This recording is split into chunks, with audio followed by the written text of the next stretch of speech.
What's going on, guys and gals? It's me, JT, and today we are back with another video. And in my previous video, I discussed with you guys and gals that I tried to get an interview with YandereDev, and that did not go so well because he didn't want to show his voice, but he was still opening a lot of questions to me and the general public about some of the things that we've been wondering as a Yandere Simulator community. And also in that video that I posted before, I was talking about how I wanted to take a lot of the community questions and send them over to YandereDev in hopes that he would answer and give us a very conclusive interview, even without words, and just giving us a plain answer on email. And he has definitely responded, and I have a lot of his answers from some of your questions here on the channel today. Before I get into this video, I don't think I'm going to go too deep into my personal views on a lot of these questions, just because I want to get these questions over with, so I won't talk in between them, but I might leave a little room at the end of the video to discuss my thoughts on these questions and the answers to these questions as well. But I'm open to allowing you guys to just discuss what you think about this in the comments below, and if you think that his answers to these questions are justifiable or very bad, I would like to know that down in the comments below as well. But without further ado, let's hop into the questions. So we have the first question out here coming from Monster Lock, and this says, question to YandereDev: if you suffer from depression, anxiety, or whatever, why don't you seek medical help? And this was YandereDev's response by saying, if I take time away from development,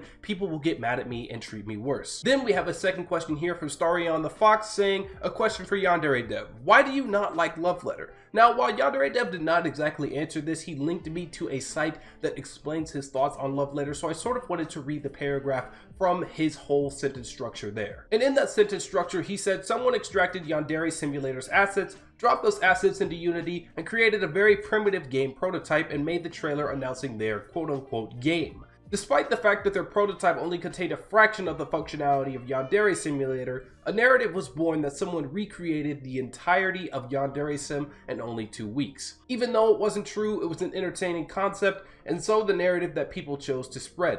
Anyone could steal another game's assets and make a simple prototype where a girl stabs people in a school environment. It's not that impressive at all. In fact, it really shouldn't take 2 entire weeks to accomplish something so trivial.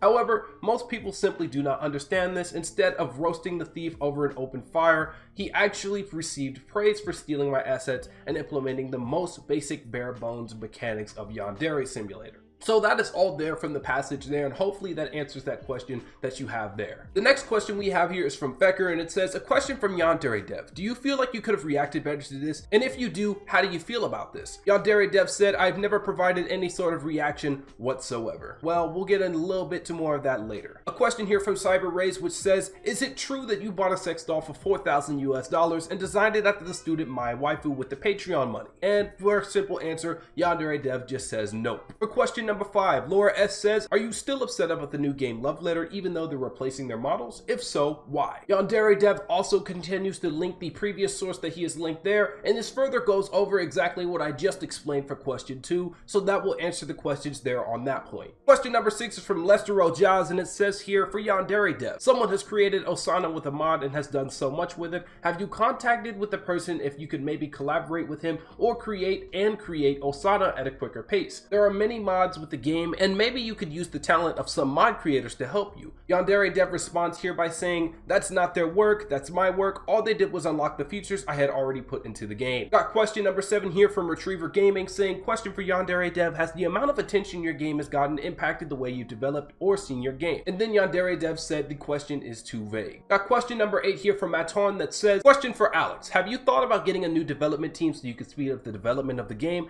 And YandereDev replies by saying, that has been the plan since the very beginning. I've covered this in my videos a million times. Question number 9 coming out here from Galaxy 2, it says, why are people being banned from your server just for expressing their opinions? I don't think it's fair, seeing as in the rules it doesn't say anything about having opinions. YandereDev responds here by saying, the number 1 rule is no drama. It's a drama-free server. You discuss drama, you get banned. And then we have question number 10 from Dan Dark here, which is a segment of 3 questions, and they all ask, have you thought about how much you will need for the Kickstarter after Osana is done? YandereDev responds saying, I know the number. Then he responds to the second fragment of questions, which is, do you think the Kickstarter will go okay with all the drama that has happened? And Yandere says, hard to predict. Then question number 3 of this part segmentation says, what will you do if the Kickstarter fails? And then YandereDev, not giving too much information, says, I have plans. And then for the final question in this whole video here, it says, what do you consider criticism and what do you consider an insult? And then YandereDev proceeds to link a picture here that I will put up on screen and sort of discuss how it goes. As you guys and gals can see, this is sort of like a web graphic here, and it explains a lot of different things and a lot of different scenarios and how you can take one point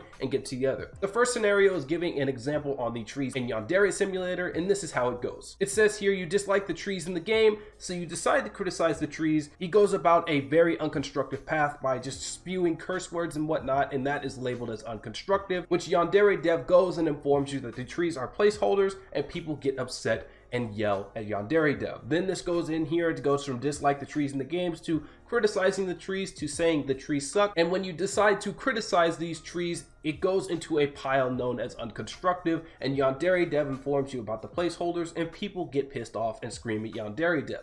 He only has one instance where this is constructive, and it is where he says the art style of the trees is inconsistent with the art style of the game, and he labels that as constructive, and it finds its way to the developer. So all of these questions were very interesting, and I'm going to pick out a few because I think it would be very, very interesting to discuss these topics and let you guys and gals know what some of my thoughts are on some of these comments, on some of these replies to these questions. So a personal little nick that I have is within the first question. YandereDev obviously says, if I take some time away from development, people will be angry. And I feel like people won't be angry because they understand the well-being of our developers. While they do dislike you a lot, YandereDev, I feel like we all want you to take a break and come back as a better person so that you can actually develop a game and feel better about developing a game as well. And hopefully as all that time passes by, you can actually do better with your mental state and make better decisions on this community as well, so you won't be labeled a criminal. I know every developer is going to be labeled a criminal in certain ways, but I feel like when you have a lot of mental issues going on, that this impacts your mental state and causes you to do a lot of things that you don't want to do or appear as a negative way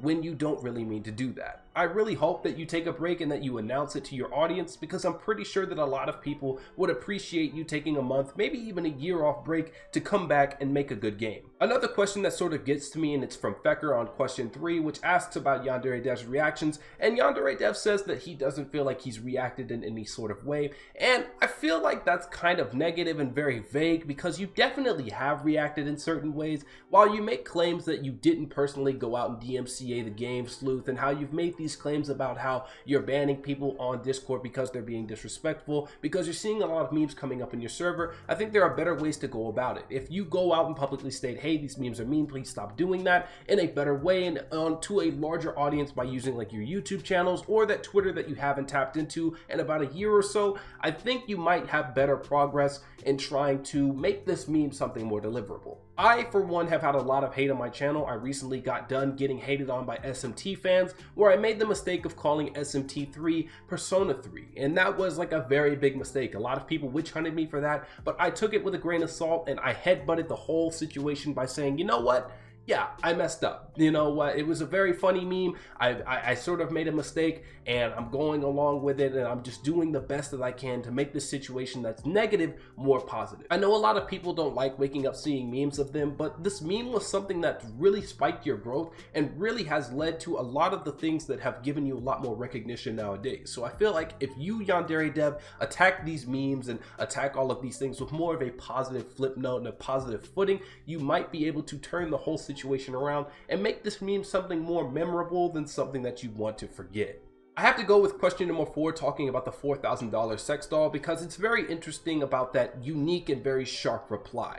I'm not going to hold anything against you, but I would have liked to see a little bit more proof debunking all of the facts about the sex doll, and since you didn't provide any links, it just really makes me question on the authenticity of this whole question answer situation here. And then for my final nitpick that I have about these questions, it's question number 9 from Galaxy2, which talks about what he thinks about the servers and all of that, and the ban situation that's going on, and why users are being banned from the Discord server for stating criticism. YandereDev simply points out in this statement that he is banning all people that are causing drama, but drama and criticism are two different things. I've seen a lot of users come into the YandereDev server. I've been monitoring it. I've seen it happen before. I even watched it before I did my whole ban speed run some meme of it, and I saw a lot of people try to get a lot of true answers in there, and they were instantly getting banned because they were maybe typing in a keyword that wasn't going on. You know, they were asking genuine questions about, hey, what do you think about the "are you coding son" meme, and just getting wiped out of the server. I feel like a lot of people aren't being banned due to drama. I think it's just because they want to know what you think about the drama, and by telling them what you think about the drama, maybe they can gain a higher perspective so that it won't become more of a drama, and that more of the community would understand your thoughts and take that into consideration. When you start banning people just because of a certain word that they're saying, or just because of a certain thing that they've done, or maybe something that didn't exactly sit right with you, you think that that's drama, it starts to turn out to look like you're the bad guy there. So I can understand why a lot of people think that you're just banning them, you know, and for a most part, you really are. Well, this was a very long video, and I hope you guys and gals enjoyed these questions. Again, if YandereDev accepts my invite to answer more of your questions, I will be picking them from the previous video and trying to drag over as many questions as I can for this second wave. I really appreciate the support that you guys and gals have been giving to this channel with all the developments going on, and how you guys and gals choose to support my other contents as well. I really appreciate that, and I think it's just awesome to see this new community growing, and hopefully I can bring you great content like this in the future. If you guys and gals like this video and you want to see more, make sure to hit that like and that subscribe button, and tell me what you think about this whole Q&A answers and questions situation down in the comments down below. Thank you guys and gals for watching, and peace out.